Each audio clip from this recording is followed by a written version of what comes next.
Welcome to this voyage through one of the most unsettling tales hidden under the shadow of the Appalachian Mountains. As we explore this sinister story, please leave a comment from where you are watching. This film was made entirely for amusement and is a work of fiction. Any similarity to real people living or deceased is entirely coincidental. One name has been purposefully removed from official records as if it never happened, and history books have chosen to ignore it. That name was Florence Burke. She left traces in the Virginia highlands that time has never been able to fully remove. There have long been mysteries in the Appalachian Mountains. Silence weighs more than any confession in dark forests and deep valleys where mist builds up like buried memories. Florence established her name in this environment by creating a web of deceit so intricate that it still baffles people today. In 1908, the hilly area of Virginia was home to remote settlements where families resided far apart and were only connected by slender paths that wound through the steep summits. Slowly, news was disseminated by couriers mounted on horses or by travelers who occasionally made stops at neighborhood bars. Florence discovered the ideal location to operate in this seclusion, shielded from the prying eyes of bigger towns by the harsh terrain that made any investigation extremely difficult. Those mountains were not her birthplace. From someplace in the south, she had come with just a well-worn leather luggage and a smile that was supposed to melt the hardest winter's ice. According to early descriptions, Florence was an exceptionally beautiful woman with eyes that appeared to see straight through others and hair as dark as a moonless night. She chose to live in a wooden building in County Tazewell that had belonged to a family that had moved out years before, leaving only speculations about why they had departed. It was believed that Florence transformed the house by restoring it herself, the area into a haven that quickly gained recognition. She established an inn that provided refuge to merchants moving goods between cities, travelers traversing mountains, and lone men looking for a place to stop before continuing their journey. Florence's guest house became well known in the area very fast. It was stated that she had the most delicious home-cooked meals, that her lodgings were tidy and friendly, that she had delightful conversations, and that her stories were captivating. Men of all ages started to show up, some stay for just one night, while others stay for several weeks. Florence had a talent for making every visitor feel valued and important. She genuinely listened to their tales, gave sage counsel, consoled the suffering, and rejoiced in the triumph. Her seductive charisma made it impossible to avoid being drawn in, but all that hospitality had an unnerving quality. The nearest neighbors, who lived far away, started to see odd trends. Visitors came often, but few people were observed departing. Many, anxious to take advantage of the chilly morning hours for their excursions, headed out before dawn, Florence stated. She claimed that others had abruptly left to start businesses in far-off cities. The explanation made sense. After all, it was a time of perpetual migration, with individuals appearing and disappearing regularly in search of opportunity in ever further off places. Florence had a certain allure for affluent men, prosperous traders, wealthy farmers and investors who moved between states to find inexpensive mountain acreage. She was able to recognize them with surgical accuracy, as though she had an innate ability to spot those who carried cash or valuables. She gently drew the invisible threads that connected them even closer to her web, never being overt, and always giving them a sense of power. Some started courting her, hoping to marry her and have a peaceful life in those mountains with that intriguing woman. Nobody was aware of the slow changes Florence was making to each of these suitors. By implying that the neighbors were gossips, the surrounding towns were dangerous, and it was preferable to be safe on her land, she quietly cut them off. The men started to fully trust her, giving her financial information, disclosing the location of their savings, and signing documents that Florence had written in flawless handwriting.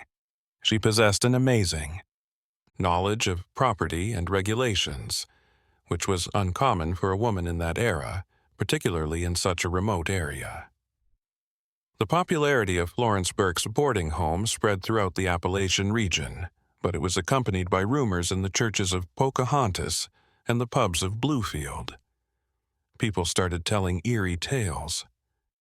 A merchant with bulky suitcases had been spotted entering Florence's boarding house, but he was never seen coming out. A wealthy farmer had stated that he intended to wed the lovely landlady, but had vanished into thin air. The relatives of these soldiers asked questions that were met with silence and sent letters that were never answered. Florence kept up a flawless front. On Sundays, when she was in town, she went to church, always wearing subtle elegance and extending a warm greeting to everyone. She maintained her property immaculate, gave to neighborhood charities, and occasionally did small favors for neighbors. For most people, she was just a self-reliant and diligent woman who had established herself in that overlooked area of the highlands. However, Florence Burke was perceived by those who paid attention and made the connections between the disparate points along the meandering Appalachian routes as something much darker, a malignant force masquerading as hospitality. Florence continued to host visitors at her remote inn as the seasons passed in the unrelentingly beautiful Virginia mountains. Heavy snowfall during the winter of 1909 blocked the paths for weeks, turning the land into an entirely different universe, cut off from neighboring towns. Florence appeared to flourish during these times of complete seclusion, as though the imposed seclusion fed a part of her that wished to stay hidden from prying eyes. Although the word was seldom used in the courteous discussions of the area, Florence's method of selecting her victims was ritualistic. Every passenger who came on her door was seen, examined, and evaluated with the accuracy of someone who had developed manipulation into a sophisticated artistic medium. She only became particularly interested in those who had particular qualities, not all of them. People who were held in safe areas included merchants who talked freely about their savings, lonely males without close family, and travelers who stated they were relocating. During dinner, Florence had trained her ears to detect this important information in what appeared to be ordinary talks. The house itself seems to be involved in her schemes. The ancient timber building had slender, a deep dungeon built right into the mountain rock, hallways that rumbled underfoot, and rooms with heavy doors that muffled any sound. Florence was aware of every crevice where secrets could be concealed from inquisitive eyes, every loose plank, and every carefully positioned shadow. Even on the calmest days, when the wind stopped entirely and the mountains held their breath, it would be difficult to hear anything coming from the property because the closest neighbors lived so far away. A pattern emerged in the way After a few weeks in Florence's house, men changed. They came with a lot of ideas and aspirations, but over time, something within of them changed. As though a shade had fallen over their souls, they became reclusive and less talkative when they came across other tourists. Florence used deceptive tactics to keep her special guests under control. She made soothing teas using herbs she collected from the mountain slopes, served hearty meals that made the men feel sleepy and lethargic, and created an environment of barely noticeable reliance. A key component of her approach was the use of letters. Florence had remarkable handwriting skills and a remarkable ability to mimic the writing of others. She encouraged guests to write letters to their families, emphasizing the value of staying in touch, and she paid close attention to how they signed their names and formed each letter. Then, as required, Florence created persuasive letters outlining modifications to plans, new locations, and detailed explanations for the absence of dialogue. Florence hired middlemen handsomely to send these letters from far-off towns, making sure that the postmarks verified the made-up tales. Another weapon in her dark arsenal was legal documents. Florence was surprisingly knowledgeable about property laws, knew just which documents needed to be signed in order to transfer land, how to write wills that looked valid, and which witnesses should take small payments to verify signatures. She had used the judicial system to weaponize bureaucracy, structure itself to shield her malevolent deeds. In the belief that they were safeguarding their assets or making prudent investments, men signed contracts. The seller of the home had secrets that should never be revealed, and they were unaware that they were giving everything to Florence. Carrying lanterns that created dancing shadows on the wet walls, Florence often descended those stone stairs. Although the details of what transpired in that underground room were still unknown, the consequences were evident. Visitors who went never came back with the same expression after going down to check the stored provisions. Their eyes transformed, as though they had witnessed unfathomable things. They were always followed by Florence, who constantly controlled what they could see and prepared explanations for any unsettling details. Superstitions concerning mountain ghosts and haunted locations were common in the Appalachian region and were passed down through the centuries. Florence took use of these ideas, carefully disseminating. There were stories that her property was built on sacred land, that she had received blessings from ancient healers, and that she had invisible defenses against evil gaze. These tales erected a psychological wall around her guest house, discouraging even the inquisitive from delving too far. In the remote highlands, where reason frequently gave way to darker interpretations, superstitious fear was a potent ally. Additionally, Florence had established a network of helpful contacts spread across the area. There was the Richlands blacksmith who didn't inquire about odd tools, the Tazewell merchant who took items without asking where they came from, the dishonest attorney in Bluefield who verified documents in exchange for large sums of money. Nobody in this network ever understood enough to fully understand the scope of Florence's operations. They all knew bits and pieces of the total. In order to prevent anyone from solving the macabre puzzle, she kept them all apart and secluded from one another. Florence was particularly fruitful during the winter months. Because of the snow-block paths, no one anticipated hearing from passengers for months, and the isolation was acknowledged as a normal aspect of that harsh terrain. Since spring was still a long way off, Florence could work without hurrying at these times, giving herself plenty of time to carry out her plans with exacting accuracy. All sounds were muffled by the howling snowstorms that swept through the Appalachian valleys, turning the property into an island cut off from the outside world.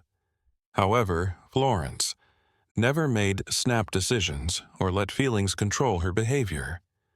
Every action was planned, every choice was thoroughly considered, and every danger was evaluated with remarkable objectivity. She kept meticulous records concealed in clever locations, coded messages that only she could interpret, and records attesting to the ownership of assets and lands dispersed among several counties. Through strategies that history books would rather forget, Florence was amassing money and constructing a quiet kingdom, techniques so sinister that they would yet result in severe discomfort for anyone who found out. When spring 1910 arrived in the Appalachian, it brought the thaw and uncovered scenes that had been covered in snow for months. Knowing that tourists will soon return and present new chances for her long-held goals, Florence watched from the balcony of her inn as the paths gradually improved to an acceptable state. She had made good use of the winter, building on her successes and laying the foundation to take her business outside of Tazewell County. She was almost brilliant, yet there was a technique to her lunacy that was applied to evil ends. Florence never stuck to set routines. Instead, she was always changing tactics and adjusting her strategy as the situation called for it. While some visitors were observed departing routinely in the morning, saying friendly goodbyes before making their way along the meandering paths, Others just disappeared without a trace. This intentional inconsistency caused difficulty for anyone attempting to establish clear links between the events. The splendor of the mountains provided the ideal backdrop for evildoing. There were innumerable locations in the deep valleys and thick forests where secrets could be hidden and never be found. No one knew the area as well as Florence.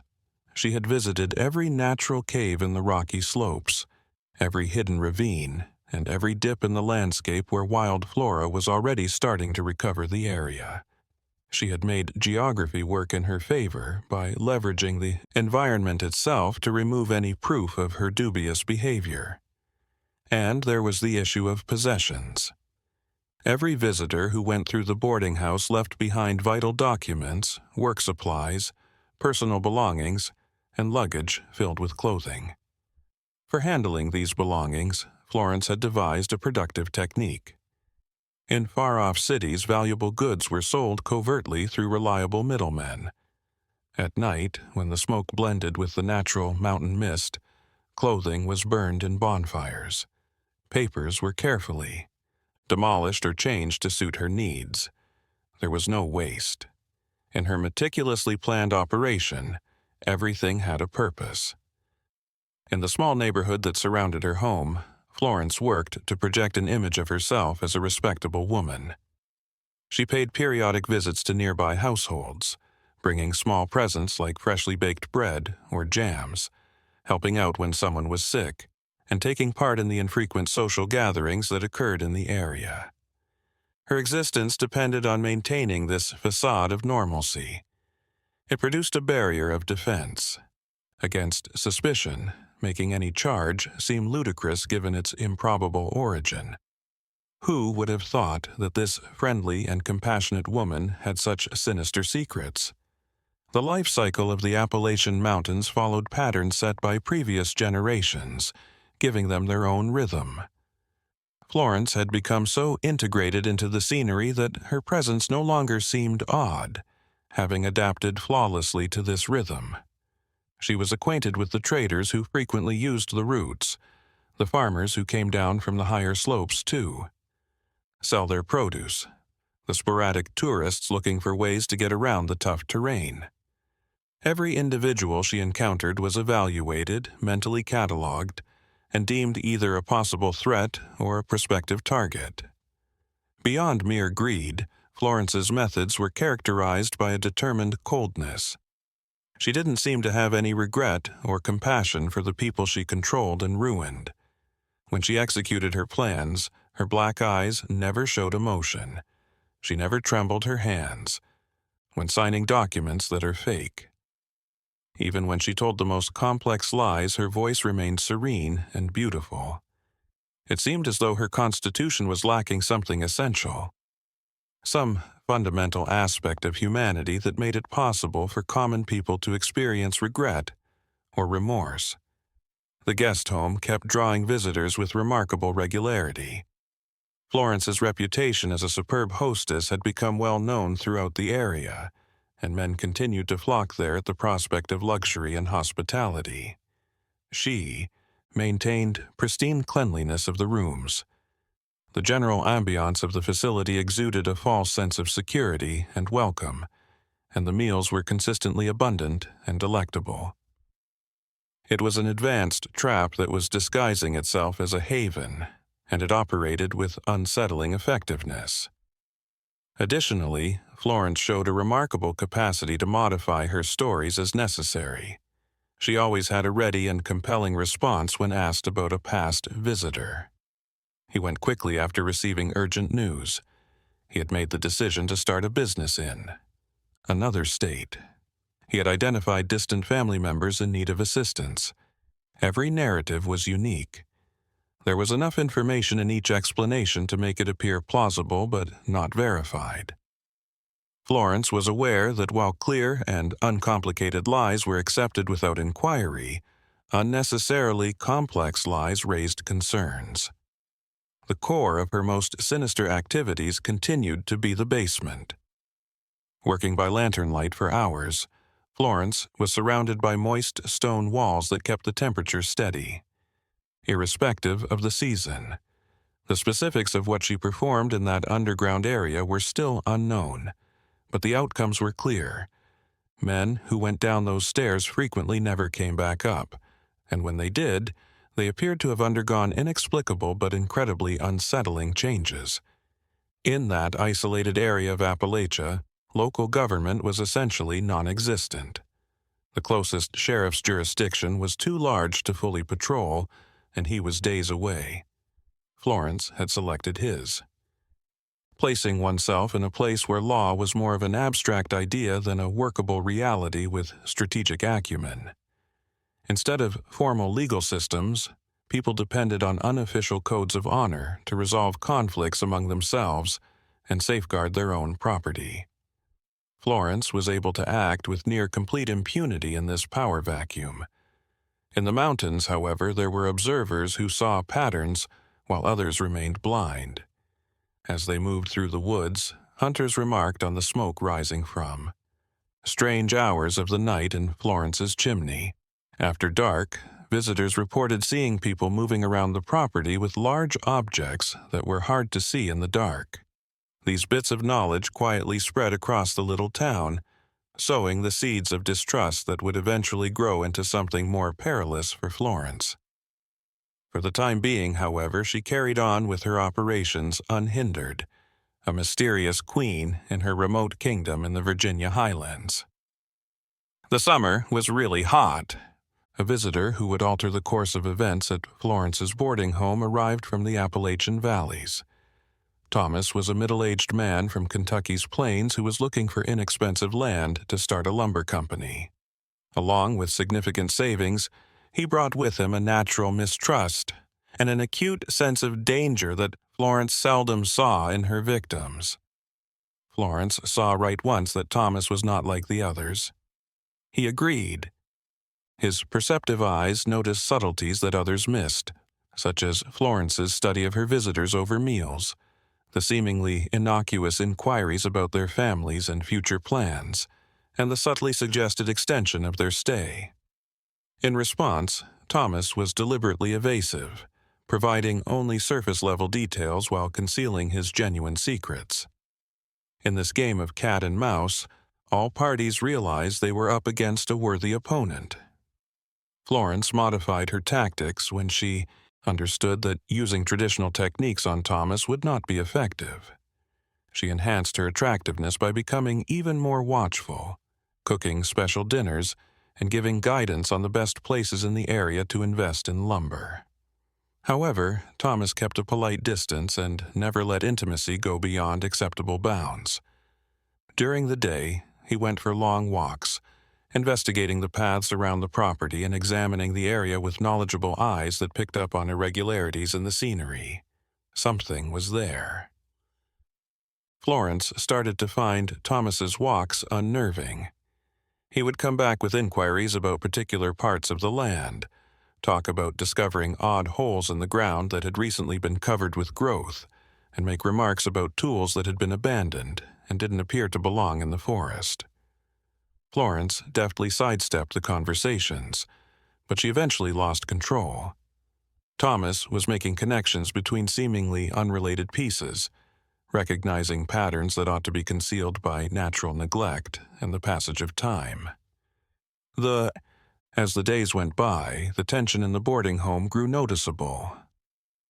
Other visitors observed an odd chemistry between Florence and Thomas, with their lingering looks full of hidden meaning. Discussions that broke off the moment someone walked in. Florence started to think about choices she usually saved for dire situations. However, Thomas always appeared to be one step ahead, maintaining open escape routes and never completely lowering his guard. The evenings had becoming particularly tense. Thomas became accustomed to using heavy furniture to barricade the entrance to his bedroom. When Florence tried to see if he was asleep, she found something. Thomas promptly lit a lamp and inquired via the locked door whether there was a problem after hearing the creaking sound of furniture being moved. Florence made up an excuse about wanting to make sure the guests were safe and hearing unusual noises, but she knew Thomas wouldn't believe a word. A turning point was reached when Thomas declared his intention to depart the next day, stating that he had located a suitable property in a far-off area. Florence attempted to persuade him to stay longer by offering substantial discounts and proposing that they look into other possible business ventures together, but Thomas was adamant about his choice, and it was evident from the look in his eyes that he had a deeper understanding of Florence's true nature than she was willing to acknowledge. Florence cooked Thomas a special dinner that final evening, including wine from her personal store.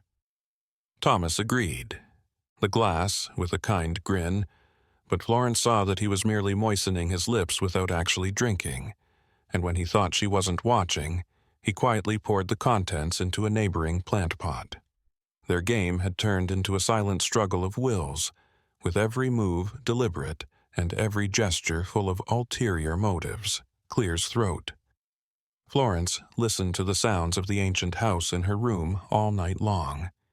She was aware that Thomas was also conscious, most likely seated waiting for dawn in the chair by the barred door.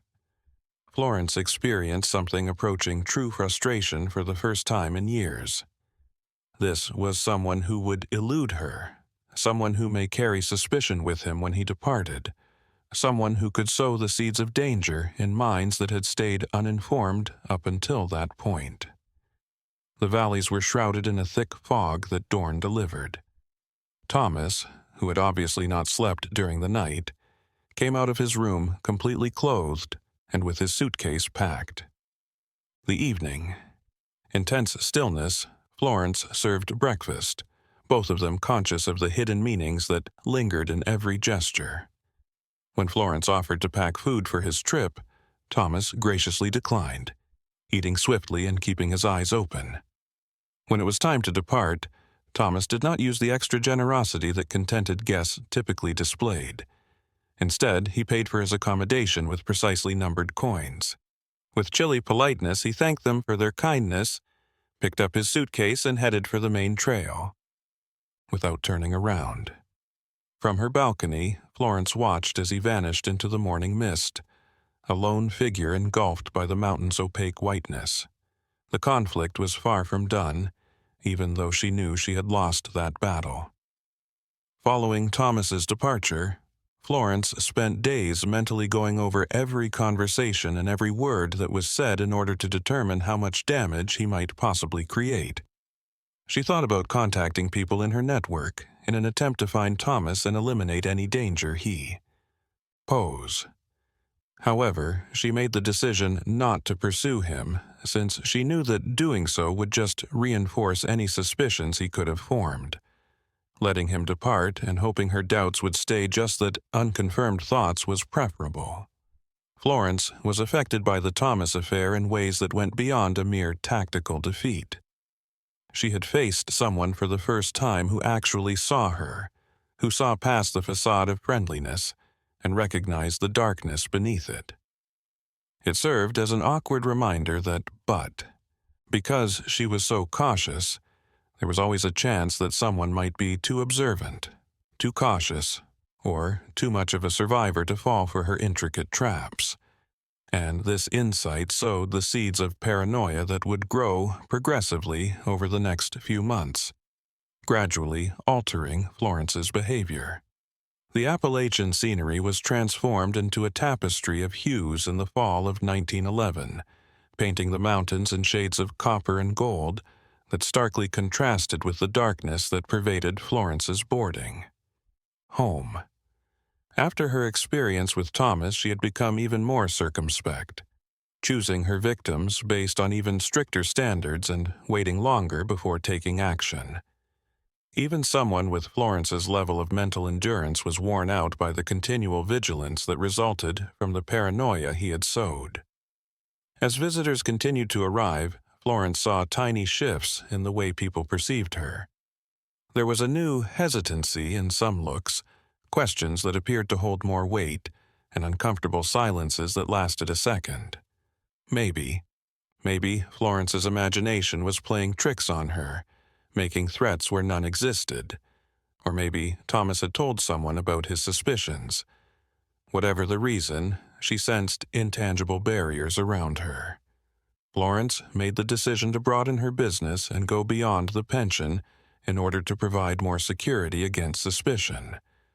She started trading land, purchasing little plots from struggling farmers, and progressively consolidating territory. These transactions added a degree of legitimacy to her dubious business practices because they were entirely lawful and well documented. Florence was constructing a real estate empire that would protect her from future inquiries as well as be an investment.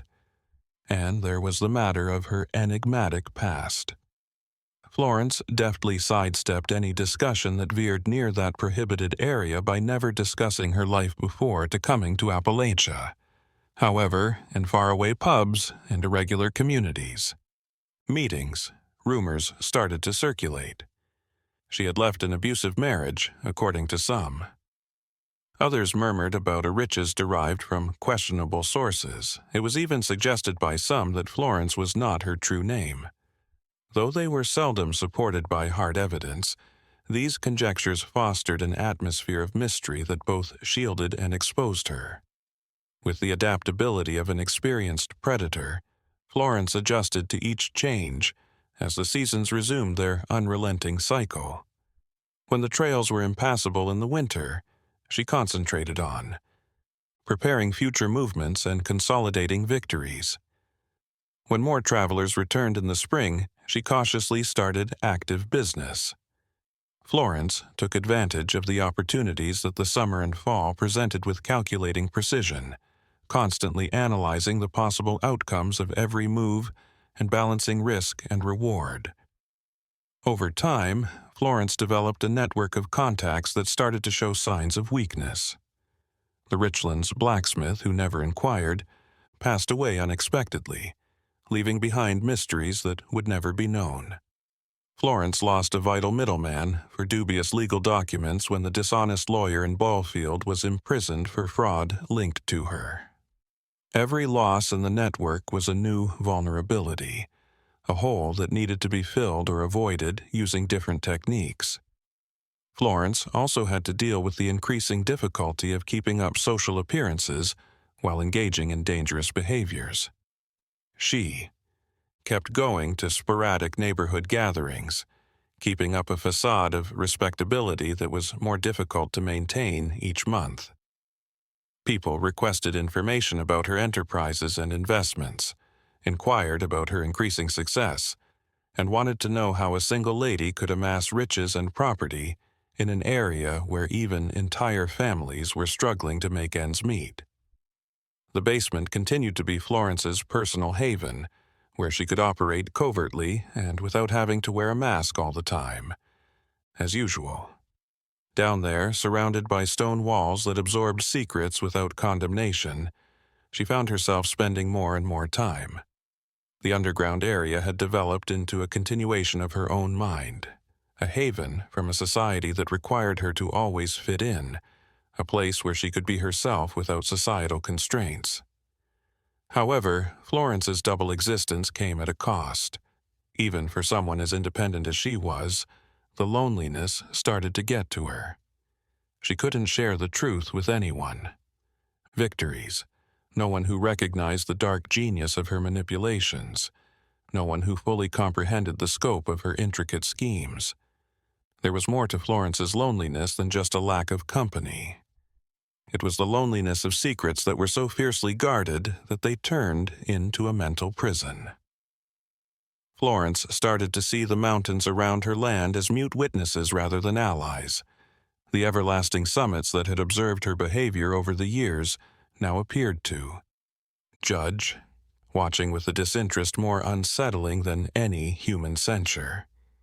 Florence noticed that she was staring at the rocky slopes more often, wondering how many dark tales were hidden beneath the layers of flora and dirt, and how many mysteries those old formations had witnessed.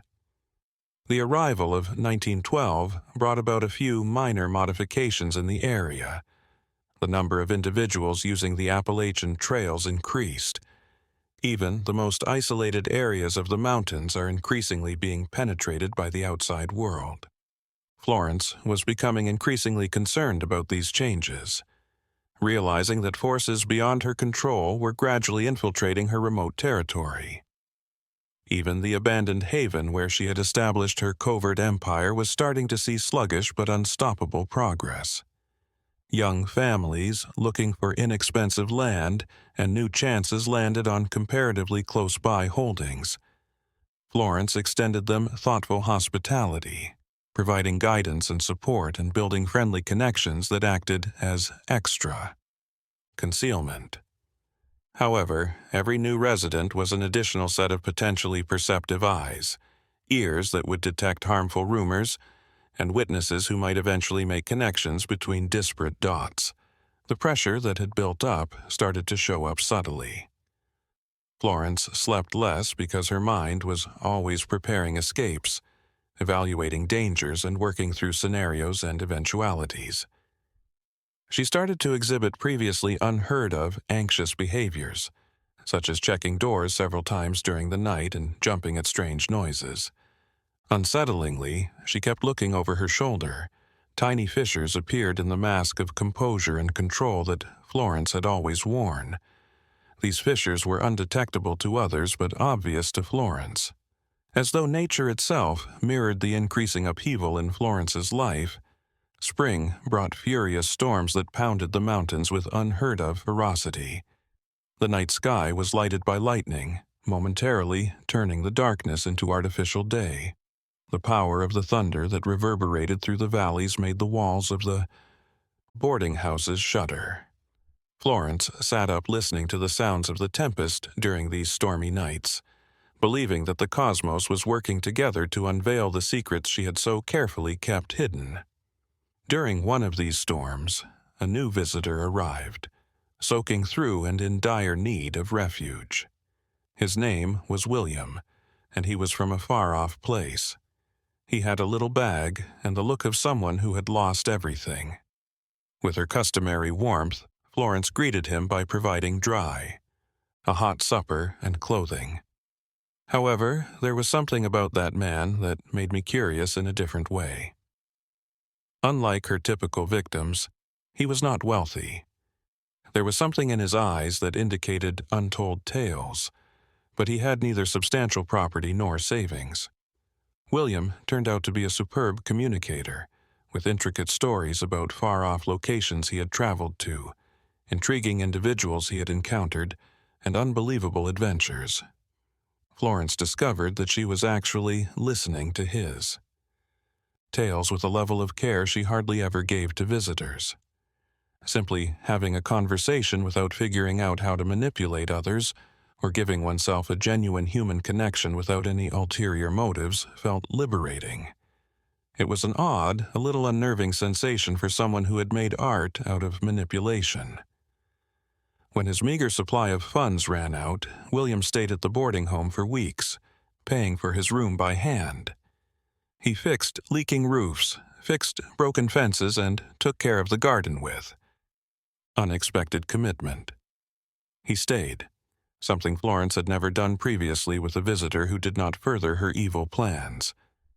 William's presence had a peculiarly uplifting air, as though his sincere simplicity provided Florence with a much-needed counterpoint to the perpetual gloom that dominated her life. However, the short-term tranquility was short-lived. There was a resurgence of rumors in the area. There were rumors that men had broken into Florence's inn and were never again seen.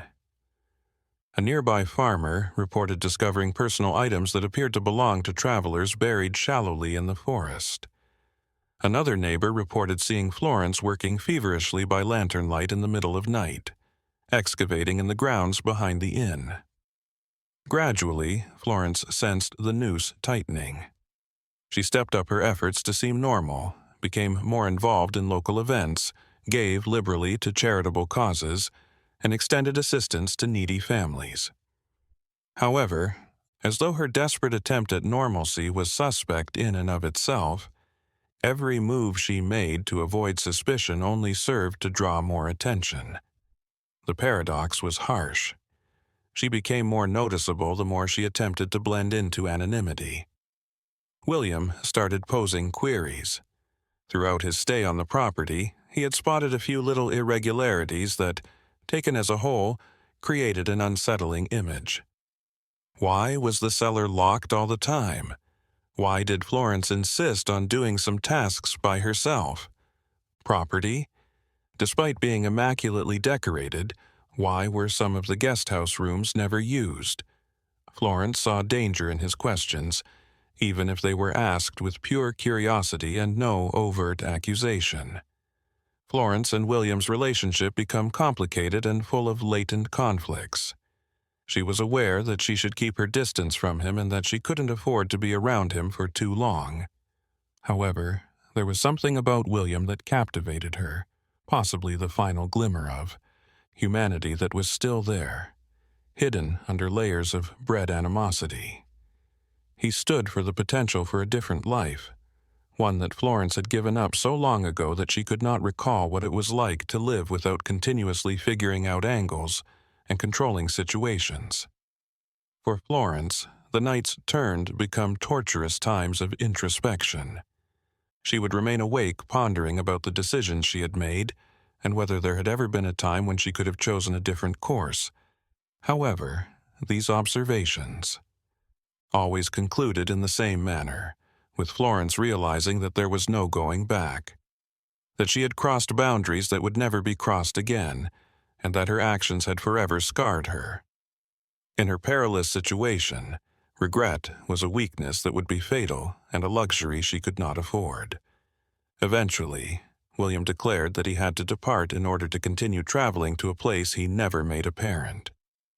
Florence had a mixture of unexplained regret and something approaching relief. She made preparations for his voyage, brought enough food for a few days, and even offered him some money, which he first turned down but then gratefully took. On the morning of their departure, they gazed at the mountains covered in morning mist from the inn's veranda. Before departing, William turned to face Florence and said something that would stick with her for a very long time. He remarked that although he saw darkness in her, he also saw a glimmer of something greater, something that could still be saved if she decided to turn around. His remarks were expressed with true sympathy and without passing judgment, something Florence had not anticipated and was unable to comprehend. As he vanished down the trail, a lone figure increasingly engulfed by the huge Appalachian scenery, she only nodded silently in response. Following William's departure, Florence was quite uncomfortable. For the first time in years, she wondered if it was worthwhile to keep on in the direction she had chosen, if money gained through dubious means. Techniques that genuinely made up for complete loneliness and ongoing paranoia. But the icy practicality that had always characterized her swiftly put an end to these moments of uncertainty. There was no true option, no workable substitute. Just as any victim had been imprisoned by her own machinations, Florence was imprisoned by the life she had created for herself. As unbiased observers of the human drama taking place on their slopes, the mountains remained to watch in perpetual quiet. Retrenchment of Florence into the guest house, shutting the door firmly behind her, and going back to her routine of precise manipulation and unwavering attention to detail. The vulnerable moment was finished, and in its place was a fresh resolve to keep secrets safe and keep control of the domain she had worked so hard to create. However, a fundamental shift had occurred. Even Florence, with all her guile, was unable to predict or stop the unseen fissure in the foundation that would ultimately result in outcomes. 1913's summer arrived with oppressive heat that created natural furnaces in the Appalachian valleys. There appeared to be more than humidity in the heavy, dense air. Even the forest animals behaved abnormally because of an unseen electrical strain. Florence sensed a shift in her surroundings, as though the mountains themselves were holding their breath in anticipation of an unavoidable occurrence that was drawing nearer. That summer, fewer people stayed at the guest home. More people had heard the rumors than Florence had anticipated, establishing a murky reputation that turned off careful tourists. Those who continued to show there were typically either morbidly inquisitive folks, drawn specifically by the dark stories that were going about, or desperate people with little other options. Florence became even more picky as she adjusted to this new reality, picking only individuals whose absence would go unnoticed by the outside world. The way Florence functioned now was fundamentally different, the conceited self-assurance that had defined her formative years. Nervous prudence had taken its place. Every action is weighed several times before being carried out. She had created a complex system of checks and counter-checks to make sure that every operation left as little traces as possible, and that, if needed, every transaction could be justified. It was similar to witnessing a predator age and lose speed while making up for it with shrewdness honed over years of experience. During this time, the basement became even more essential to her operations. Florence started Use It Not just for its regular uses, but also as a careful repository of records and proof that would protect her if she were questioned. She signed depositions from bribed witnesses to support her accounts of dubious events, retained copies of all real estate transactions, and falsified communications to create intricate narratives. It was a paper stronghold constructed to shield her from allegations in the future. In the midst of that stifling summer, Florence got a surprise visit that would drastically upset the delicate equilibrium she was maintaining. A man arrived in a stately carriage, his exquisite clothing a stark contrast to the area's rural simplicity. He identified himself as a private investigator, employed by a distant cousin of a former visitor to Florence who had vanished from sight. There was a distinct kind of threat in his presence. There was now a formal investigation with resources and a determined effort, not just rumors and conjecture. Florence offered the investigator iced tea and showed him to the living room, which she usually kept immaculately clean for such events. He presented a fading photo and asked Florence if she recognized the man while posing detailed questions about the visitor in question. Pretending to pay attentively, she scowled as though recalling, then tactfully denied ever seeing that individual. Her voice maintained a suitable tone throughout her faultless performance. Empathy for a worried family. The investigator was difficult to convince. He stayed in the neighborhood for days, investigating the area around Florence's property, interviewing neighbors, looking through municipal records when they were accessible, and searching trails. Watching him from her balcony, she pretended to be quietly cooperative while calculating dangers and making backup plans.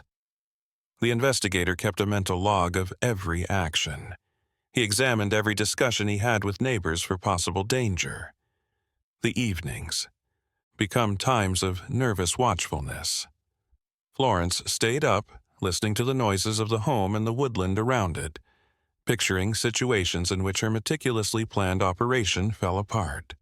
She thought about leaving the property and running away to a far-off place where she might start again, among other desperate possibilities.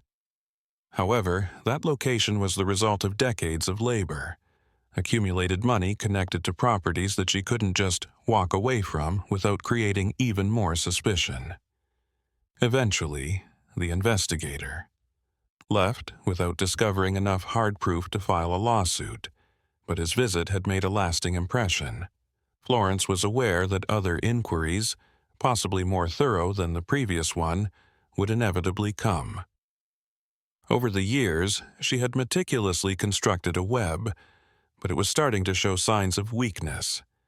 Places where threads could be pulled, and the entire structure could collapse catastrophically. The choice was reached by Florence in the tense weeks after the investigators. Eventually, she would start a slow process of closing her riskiest businesses, concentrating only on respectable commercial endeavors that might continue to appear respectable. The guest house would still be open, but only as a regular business with no dubious activities going on behind the scenes. It was a calculated retreat, an implicit admission that her long-standing way of doing things was untenable. However, withdrawing turned out to be harder than Florence had expected. There was the practical issue of handling evidence gathered over time, items that linked her to previous disappearances, and incriminating records that had to be destroyed. Years of painstaking records were reduced to ashes by Florence, who dispersed them about the gardens after spending nights burning papers in the fireplace. Every document that was destroyed symbolized a piece of her past being obliterated, as though she were progressively erasing herself. The basement, which had once held so much, was also cleaned up. Several secrets. Florence worked deliberately, sealing off areas she never wanted to be accessible again, and getting rid of everything that might be used against her. The labor was emotionally and physically taxing, bearing the symbolic and actual burden of years of dubious behavior. When she was done, the only things in the basement were common storage items and basic food, changed from a hub for illegal activity to a straightforward practical area. Florence's alterations were evident to those who had. I've known her for ages. Her hair revealed gray strands that had never been there before, and her face, which had previously retained the look of endless youth, was marked by deep lines, giving the impression that she had aged years in a matter of months. The burden of well-hidden secrets and ongoing paranoia was wearing people down, showing up in ways that no amount of willpower could fully conceal. Florence was becoming a lesser version of the self-assured predator who had once taken control of those mountains. Florence, however, remained vigilant even while retreating. She was aware that the past would never really vanish and that there would always be a chance that some long-forgotten evidence would surface, a witness would show up, or a diligent investigator would eventually make the connection between the pieces of information she had fought so hard to keep apart. She now had to live with this uncertainty all the time. The mountains persisted in their resigned acceptance of perpetual fragility, replacing the haughtiness of earlier years. To silently and eternally observe, protecting secrets that would never be entirely disclosed but would also never be fully forgotten. As autumn arrived, chilly winds descended from the mountains, bearing with them the promise of permanent transformation. Florence watched the leaves fall from the trees around her property, each one serving as a reminder that no matter how hard she tried to maintain control, everything finally comes to an end. Now that it was operating legitimately, the inn occasionally welcomed guests who paid for honest accommodation and left without any problems. With the exception of the oppressive weight of the past that Florence carried with her every waking moment, life was nearly normal. Forced respectability had turned into a kind of prison of its own, which was a bitter irony. Florence found that the discipline required to operate in the shadows was different than that required to live inside the law. She had to keep up appearances all the time, smile at annoying visitors, put up with boring discussions about uninteresting subjects, lack of concern for the everyday life of regular people. She had to play the part flawlessly without ever deviating from her character, and it was a never-ending, hard performance. Slowly, the neighbors' suspicions started to fade. Due to Florence's flawlessly normal behavior and the lack of fresh, enigmatic situations, previous tales began to fade. When faced with the monotony of daily life, people tend to forget things quickly, and the somber rumors about the boarding home gradually gave way to more pressing issues. Although Florence felt somewhat liberated by this relaxation of tension, she realized she could never fully lower her defenses.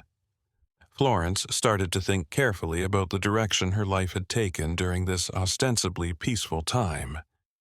She pondered pivotal instances where different decisions might have resulted in different fates, unexplored avenues that would have provided true fulfillment rather than money tarnished by dubious means. There was no solace in these reflections. They simply served to reaffirm a sense of lost chances and a humanity progressively undermined by years of deceit and manipulation. That autumn, loneliness grew more overwhelming. Florence came to the realization that she had surrounded herself with walls so high they were nearly impenetrable. There was no one she could talk to honestly, no one who opted to stay there despite knowing her entire story. She had been wearing masks for so long that she had forgotten what it was like to live without them. What it was. Like to just be human rather than acting like one all the time. Once buddies, the mountains now felt like accusing witnesses. Florence kept her gaze fixed on the nearby ground and avoided glancing up at the far-off heights. Knowing that those old rock formations had seen it all, had absorbed every sinister secret, and would still be there long after she herself had crumbled into dust was unnerving. Florence did not have this kind of immortality. Yearning. In the timeless mountain's granite silence, memory is kept. Florence got an unexpected letter on a very chilly November day. It came from William, the visitor who had departed months earlier and left her with eerie memories. He had written to let her know that he had found the calm he had long sought, honest work, and a place to call home in a far-off hamlet. However, his genuine offer of friendship, his recommendation that Florence come whenever she wanted, and his assurance that there would always have a seat at his table in case she decides to start over. Florence thought she had long since buried her feelings, but the letter brought them back. She read and reread William's comments, experiencing a mixture of terrible resignation and something approaching optimism. A part of her wanted to think that she could start again, that she could leave everything behind and create a new life in a new place. However, a different aspect, molded by years of icy realism, saw that fleeing would not make the past go away, and that shadows would. No matter how far she goes, you should always follow her.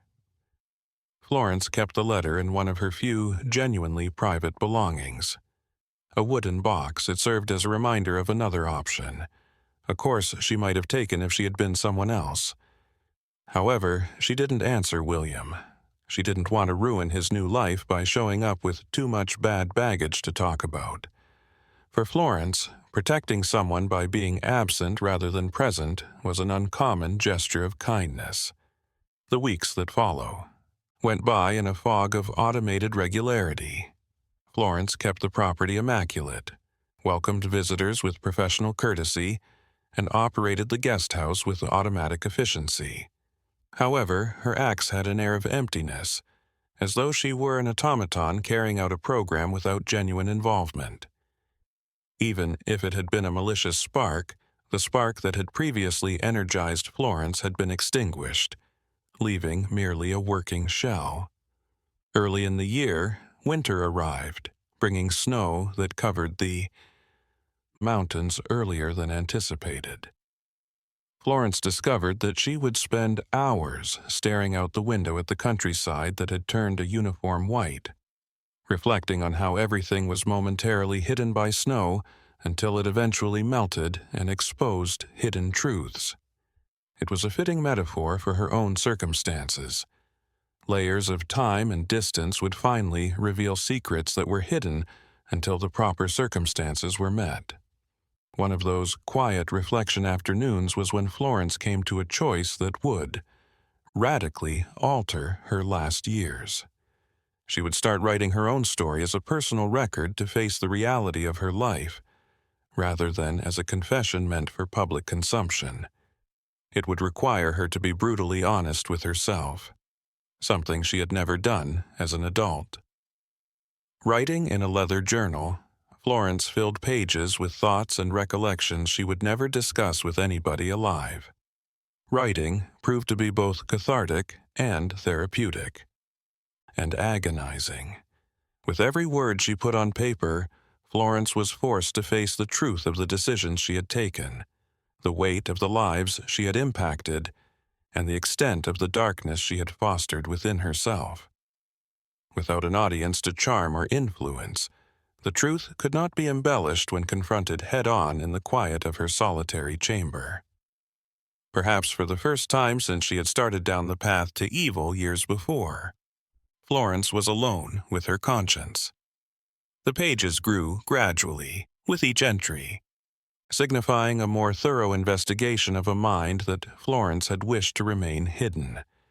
She described her early days at the boarding house, the gradual choices she made that took her down ever darker pathways, and the justifications she used to keep going, even though she knew she was stepping over unbreakable lines.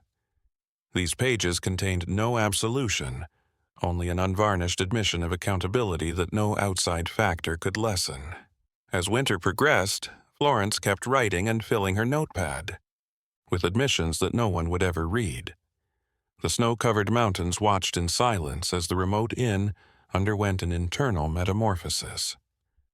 Florence herself could not completely comprehend the manner in which she was changing, a process of facing reality that led to something that might be referred to as redemption, though Florence would never use that arrogant term to characterize her experience. As if winter were hesitant to let go of the Appalachians, spring 1914 arrived late. Mountains. During the frigid months, Florence had finished her confession journal, filling each page with harsh realities she never thought she would have the guts to face. Writing had changed something deep inside of her. It wasn't forgiveness or absolution, but at least it was an open recognition of the person she had become over the years. It was a humble start to what might one day be referred to be peace. However, Florence was aware that she would probably never be able to achieve complete serenity. As spring arrived, Florence made an unexpected choice. She started distributing her holdings gradually, giving plots to the community to build a school and common areas, and selling land to nearby residents for extremely low prices. These were not charitable deeds meant to purchase salvation. Florence recognized that some deeds were unavoidable through belated benevolence, but they were pragmatic acts of someone getting ready to pass away with less burden than she had carried throughout her life. The neighbors accepted these acts with a mixture of cautious gratitude and surprise. Opportunities that had previously seemed unattainable suddenly become available to families that were having difficulty establishing themselves in the hilly area. Florence made these contributions without asking for praise or acknowledgement. She executed them covertly through legal middlemen, preserving the emotional detachment that had always marked her dealings. She seemed to be methodically tearing down the empire she had created, piece by piece, getting ready for its ultimate end. The guest home remained open, but Florence started only taking in visitors who were genuinely in need of assistance. Travelers on a tight budget were given free shelter. Free meals were provided to struggling families, and those from underprivileged communities who might otherwise be turned away were accepted without bias. Florence never gave an explanation for this behavioral shift. Those who recalled the sinister gossip about her history were perplexed by her gentle benevolence. Throughout several months of slow change, Florence frequently took the mountain paths she had never used before. She climbed steep slopes to see expansive vistas that put her existence in a suitably little perspective, and she explored the deep valleys where mist gathered like tangible memories. The mountain provided her something akin to acceptance, if not forgiveness, through a silent presence that spoke to her in ways they had never experienced before. Knowing that her past deeds would never be totally forgiven or justified brought forth an odd clarity. Florence did not try to avoid accountability by performing acts of goodwill after the fact. She also made no effort to persuade herself that past evil was negated by present goodness. She was able to accept the inconsistencies of her life and simultaneously admit the evil she had committed and the meager amount of good she could still accomplish in the years that remained because of her ruthless honesty with herself. The confessional journal was still concealed in a location that only Florence knew. Every now and again, she added pages with reflections on the procedure, of change and the internal opposition she faced. There were times when old tendencies reappeared, urges to revert to well-known patterns of control and manipulation. Florence documented these difficulties openly, not as a victim of overwhelming compulsions, but rather as a sentient individual who made conscious decisions to resist tendencies she had previously completely accepted. As the seasons persisted in their unending cycle, Florence created a new pattern that was based on practicality and simplicity. She was employed in a garden, had carefully planted, growing veggies that she shared with her neighbors. For those who couldn't afford to pay craftspeople, she fixed broken items. She spent long afternoons sitting on her veranda, gazing at the mountains and giving herself quiet times that she would have otherwise thought were a waste of valuable time. This carefully created peace was occasionally broken by visitors. Investigators continued to show there occasionally, inquiring about previous disappearances, looking for links that could ultimately validate long-standing concerns. With a resigned composure, Florence answered their queries with incomplete answers that did not explicitly lie but also did not divulge anything incriminating. Her expertise, developed over years of practice, allowed her to strike a delicate balance between self-preservation and honesty. On one of these visits, an especially tenacious investigator produced evidence that nearly linked Florence to a particular disappearance. He had papers demonstrating inconsistent property transfers, statements from individuals who recalled unsettling events, and excerpts of correspondence that posed challenging queries. Florence just maintained a respectful silence that was both technical denial and implicit admittance, as she listened to it all with a neutral expression, neither confirming nor denying. Florence was aware that she was running out of time, but the investigator eventually departed without obtaining sufficient hard evidence for a lawsuit. It was merely a question of chance or perseverance before someone eventually assembled sufficient proof to establish a strong case. Oddly, this assurance gave a strange kind of tranquility. Florence was no longer afraid of being seen. Perhaps a part of her even yearned for a decisive resolution that would put an end to the ongoing ambiguity. The evenings became times for in-depth contemplation of memory and legacy. Florence considered her posthumous legacy and the rumors that would spread about the enigmatic woman who had lived alone in the mountains. She pictured history books purposefully leaving her name out, choosing to ignore rather than face the unsettling facts about human nature that her presence stood for. In this erasure, poetic justice was present. Florence saw a penalty that was more appropriate than any legal trial could provide. When summer finally arrived, the heat caused the air to ripple across the mountain slopes. Florence kept up her practice of selfless giving and sincere labor, approaching every day as though it were her last. At last, the past caught up with her. Beyond mere resignation, she had come to accept her limitations. It was an acknowledgement that all stories come to an end, and that even the most well-kept secrets eventually come to light.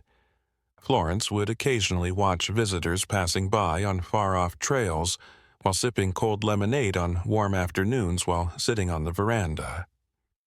The guest home gradually returned to the anonymity from which it had emerged years earlier, because she was no longer drawing attention to it as she had in the past. As a continual reminder that, in the larger scheme of things, even the most unsettling tales eventually vanished into dust and fractured memory, mountains continued their unceasing vigil, unaffected by the human drama taking place on their slopes. Florence had adopted a simplicity that she would never have tolerated before. Ordinary jobs, talks without ulterior motives, and peaceful periods without the need to plot maneuvers or calculate angles gave her a peculiar sense of fulfillment.